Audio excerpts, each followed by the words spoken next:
Greater Hyderabad లో కాంగ్రెస్ కి జిలక్ BRS లోకి పెరుగుతున్న వలసలు కేటీఆర్ సమక్షంలో గులాబీ కండువా కప్పుకుంటూ ఉన్నారు నేతలు.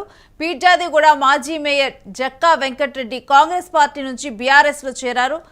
బండ్లగూడ జాగీర్ మాజీ మేయర్ శ్రీలత ప్రేమగౌడ్ గ్రేటర్ ఎన్నికల్లో బీఆర్ఎస్ జెండా ఎగురుతోంది అంటూ కూడా కేటీఆర్ చెబుతూ ఉన్నారు. ఇక ఈ విధంగా కూడా ఇద్దరు నేతలు కూడా కాంగ్రెస్ ని వీడి బీఆర్ఎస్ లో చేరటంతో కూడా ఇప్పుడు బీఆర్ఎస్ కి వలసలు పెరుగుతూ ఉన్నట్లుగా చర్చనీయాంశంగా మారుతుంది. ఇక దీంతో కూడా కేటీఆర్ గ్రేటర్ ఎన్నికల్లో బీఆర్ఎస్ జెండా ఎగురుతోందంటూ కూడా ధీమా వ్యక్తం చేశారు. కాంగ్రెస్ కి హైడ్రా తప్ప ఏమీ తెలియదంటూ కూడా కామెంట్ చేశారు కాంగ్రెస్ మీద కేటీఆర్.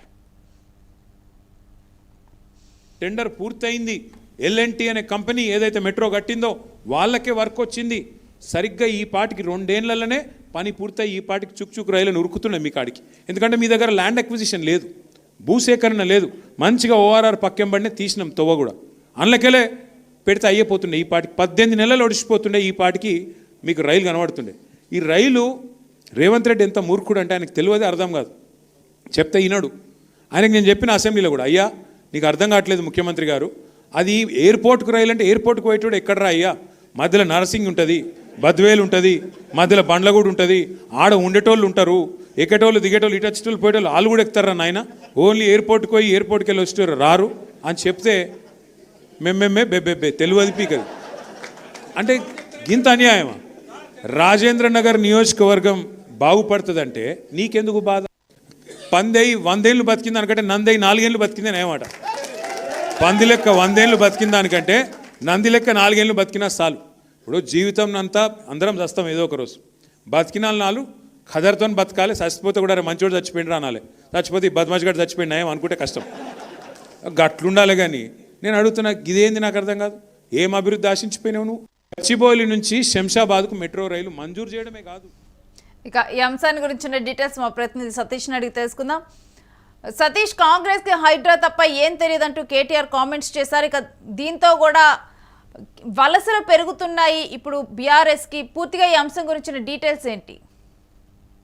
ముఖ్యంగా కేసీఆర్ దిశానిర్దేశం తర్వాత దాదాపు కేటీఆర్ అన్ని నియోజకవర్గాలు ఇప్పుడు మున్సిపల్ ఎలక్షన్స్ ఉన్నాయి. మున్సిపల్ ఎలక్షన్స్ తర్వాత జిహెచ్ఎంసీ ఎన్నికలు రాబోతున్నాయి. ఈ మొత్తం మున్సిపల్ అండ్ జిహెచ్ఎంసీ ఎన్నికలకు కేటీఆర్ సిద్ధమవుతున్నారు. దాంతో పాటే ఏదైతే మొత్తం ఉమ్మడి 10 జిల్లాలతో పాటు అన్ని ఇక్కడ హైదరాబాద్ లో ఉన్నటువంటి అన్ని నియోజకవర్గాలు తిరుగుతా ఉన్నారు. అందరికి వార్డ్ మెంబర్లకి, కౌన్సిలర్లకి, మేయర్లకి, మాజీ మేయర్లకి అందరికి కూడా దిశానిర్దేశం చేశారు. పార్టీల వారీగా అందరినీ కూడా పనిచేయాలా, అందరూ మనతో కలిసి రావాలంటూ కూడా దిశానిర్దేశం చేశారు. సో దాంట్లో భాగంగానే ముఖ్యంగా బండ్లగూడ మాజీ మేయర్ శ్రీమతి ప్రేమలత గౌడ్, అలాగే పీర్జాదిగూడ మాజీ మేయర్ జక్కా వెంకటరెడ్డి ఇద్దరు కూడా పెద్ద ఎత్తున వాళ్ళ అనుచరులతో బీఆర్ఎస్ భవన్ లో ఈ రోజు కండువా కప్పుకున్నారు. ముఖ్యంగా కండువా కప్పుకున్న తర్వాత ఆయన సంచలన కామెంట్స్ కూడా చేశారు.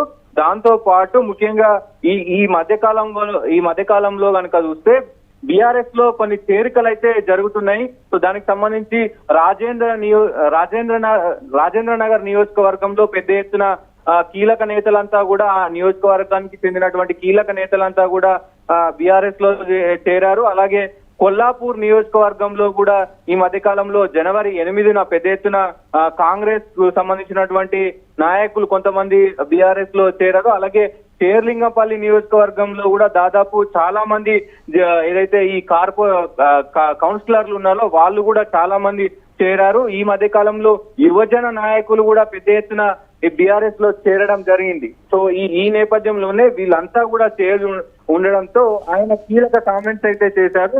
అంటే ఈ 2 సంవత్సరాల పాలన చూసిన తర్వాత రేవంత్ రెడ్డి ఈ 2 సంవత్సరాల పాలన చూసిన తర్వాత విసిగి చెంది మా పార్టీలోకి వస్తున్నారు అని చెప్పి కూడా పెద్ద ఎత్తున ఆయన మాట్లాడారు. అలాగే మెట్రో రైల్ గురించి, అంటే హైదరాబాద్ డెవలప్మెంట్ గురించి ఆయనకి అసలు ఏమీ తెలియదు. మెట్రో రైల్ ఇప్పటికే శంషాబాద్ ఎయిర్పోర్ట్ దగ్గరికి అయిపోతుండే. ఈ 24 నెలల్లో డెవలప్మెంట్ లేదు కాబట్టే కాంగ్రెస్ లో ఉన్నటువంటి నాయకులంతా కూడా మా బీఆర్ఎస్ లో చేరుతున్నారంటూ కూడా ఆయన కామెంట్ చేశారు. ఇక గ్రేటర్ ఎన్నికల్లో బీఆర్ఎస్ జెండా ఎగురుతుందంటూ కూడా ఈ సందర్భంగా కేటీఆర్ మాట్లాడారు. గ్రేటర్ ఏదైతే సర్పంచ్ ఎలక్షన్స్ తర్వాత పెద్ద ఎత్తున జోన్స్ వచ్చింది బీఆర్ఎస్ లో. ఇప్పుడు మొత్తం కూడా 10 జిల్లాలు తిరుగుతూ అలాగే గ్రేటర్ అలాగే మున్సిపల్ ఈ రెండిట్లలో పెద్ద ఎత్తున మాకు, ఎందుకంటే ఈ ఎన్నికలన్నీ కూడా పార్టీ సింబల్ ఉంటది, పార్టీతో సింబల్ తో వెళ్తారు కాబట్టి, సో పార్టీతో సింబల్ కేసీఆర్ ముఖం ఉంటుంది కాబట్టి, అలాగే బీఆర్ఎస్ పార్టీ కండువా ఉంటుంది, సో బీఆర్ఎస్ కలర్ ఉంటుంది కాబట్టి ఈ పెద్ద ఎత్తున ఇటు మున్సిపల్లో ఇటు జిహెచ్ఎంసీలో మనమే గెలుస్తామంటూ కూడా ఆయన కామెంట్ చేశారు. ఈ డెవలప్మెంట్ ముఖ్యంగా వాళ్ళ అనుసరిస్తున్నటువంటి తీరును ఎండగడుతూ కూడా మాట్లాడిన పరిస్థితులు ఉన్నాయి. నిరుద్యోగులకు గతంలో సంవత్సరానికి 2 లక్షల ఉద్యోగాలు ఇస్తామన్నారు, అలాగే యువతను ప్రోత్సహిస్తామని చెప్పారు. ఎక్కడ కూడా దాని గురించి మాట్లాడట్లేరు. సో ఈ మెట్రో రైలు గురించి కూడా ఇప్పటికే పనులు ప్రారంభం కాలేదు. పాత మెట్రో స్టేషన్ కి సంబంధించి అన్ని కూడా ఆ రూట్స్ అంతా కూడా డిస్మిస్ చేసి కొత్త రూట్స్ తీసుకొచ్చారు. సో డెవలప్మెంట్ విషయంలో కూడా పెద్ద ఎత్తున విమర్శలు వస్తున్నాయి కాబట్టి మా పార్టీలో చేరారు. సో డెవలప్మెంట్ ముఖ్యంగా ఈ 2 సంవత్సరాల కాలంలో ఏం చేశారని చెప్తే, ముఖ్యంగా రేవంత్ రెడ్డి పైన నిబద్ధత గల మనిషి రేవంత్ రెడ్డి అబద్ధాలు చెప్పడంలో ఆయన 100% వర్క్ చేస్తా ఉన్నాడు. అబద్ధాలు చెప్పే విషయంలో ఆయన ముఖ్యంగా ముందున్నాడు. సో ఆయన నిబద్ధత దేంట్లో ఉంది అని అంటే అబద్ధాలు చెప్పడంలో ఉందంటూ కూడా ఎద్దేవా చేసిన పరిస్థితులు అయితే ఉన్నాయి. మరి ఈ మున్సిపల్ ఎన్నికలు అలాగే జిహెచ్ఎంసీ ఎన్నికల తర్వాత మరి ఎట్లా ఉంటుంది, రిజల్ట్ ఎవరికి వస్తుందో అయితే చూడాల్సిన అవసరం అయితే ఉంటది. దాంతో పాటు అటు కాంగ్రెస్ కు సంబంధించిన వాళ్ళు కూడా కొంతమంది మొన్న ఖమ్మంకు సంబంధించినటువంటి వాళ్ళు బీఆర్ఎస్ లో ఉన్న వాళ్ళు కాంగ్రెస్ లో చేరడం జరిగింది. ఇప్పటికే దాదాపు 10 మంది దాకా చేరిన పరిస్థితులు అయితే ఉన్నాయి. సో పోటా పోటీన చేరికలు అయితే జరుగుతా ఉన్నాయి. దీనికి సంబంధించి మరి ఎన్నికల రిజల్ట్ ఎలా ఉంటుందో చూడాల్సిన అవసరం అయితే ఉంటది. Right, thanks for the details Satish. మీ దగ్గర నుంచి మరిన్ని అప్డేట్స్ తీసుకుంటా, స్టే విత్ us. ఇక గ్రేటర్ ఎన్నికల్లో బీఆర్ఎస్ జెండా ఎగురుతుందంటూ కూడా కేటీఆర్ ధీమా వ్యక్తం చేశారు. ఎందుకంటే ఇప్పటికే కూడా బీఆర్ఎస్ కి వలసలు పెరుగుతున్నాయి, రేవంత్ రెడ్డికి హైడ్రా తప్పితే ఏం తెలుసు అంటూ కూడా ఈ సందర్భంగా కూడా మాట్లాడారు. ఇక్కడ బీఆర్ఎస్ కి కేటీఆర్ సమక్షంలో గులాబీ కండువా కప్పుకుంటూ ఉన్నారు. పీర్జాదిగూడ మాజీ మేయర్ జక్కా వెంకటరెడ్డి కాంగ్రెస్ పార్టీ నుంచి బీఆర్ఎస్ లో చేరారు. బండ్లగూడ జాగీర్ మాజీ మేయర్ శ్రీలతా ప్రేమ్గౌడ్ బీఆర్ఎస్ లో చేరారు. ఇక ఈ విధంగా కూడా బీఆర్ఎస్ కి వలసలు పెరుగుతున్నాయంటూ కూడా గ్రేటర్ ఎన్నికల్లో బీఆర్ఎస్ జెండా ఎగురుతుంది అంటూ కేటీఆర్ ధీమా వ్యక్తం చేస్తున్నారు.